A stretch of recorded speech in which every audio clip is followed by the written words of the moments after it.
Hello, everybody. This is the Real Estate Titan coming to you live on Tuesday, May the 28th, 2024. Some of my subscribers, some of the viewers that I've encountered over the past several months have asked me what exactly is CapEx, or what is capital expenditures, CapEx for short, when we're talking about commercial real estate. And the way I would explain it, the way I would define it to people is that it's CapEx could be used as the funds that are used to acquire, upgrade, or even repair a property. Now, that property, by the way, could be a multifamily, it could be an office building, it could be a strip mall, it could be an industrial building, etc.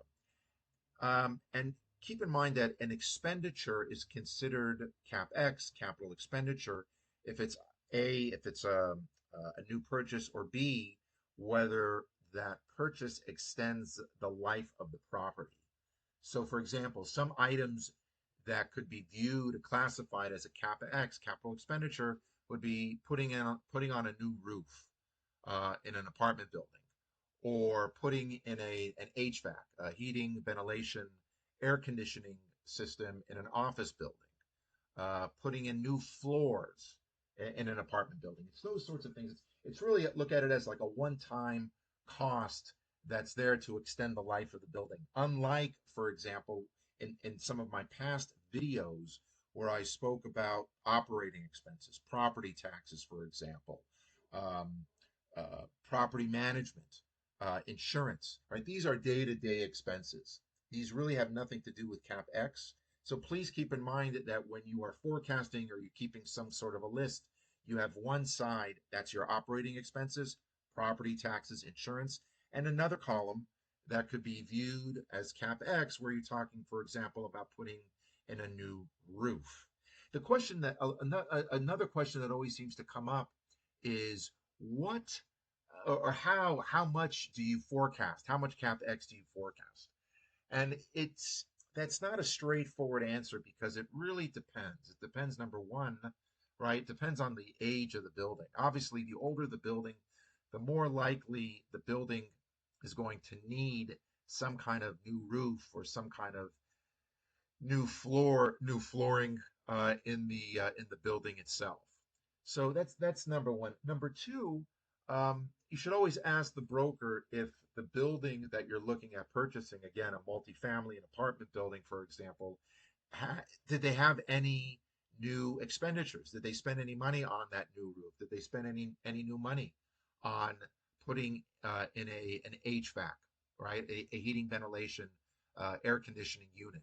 So these are questions that one should ask as one is forecasting, as one is going through the due diligence of the property.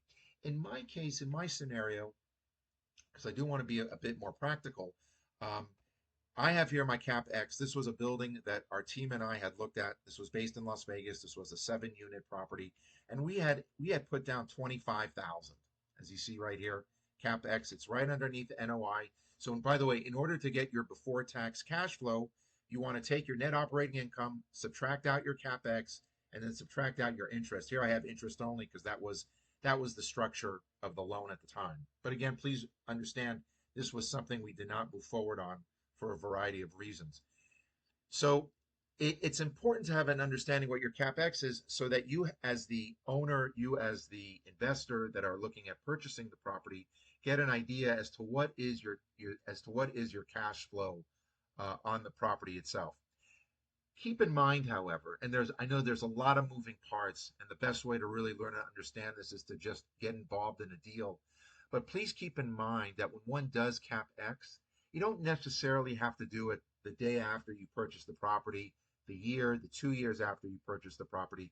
It can be done several years down the road, depending upon, of course, the condition, depending upon how quickly you want to make changes to the property. And again, this is something that you and your team, you and your partners and investors need to have an understanding as to what that plan is going to look like.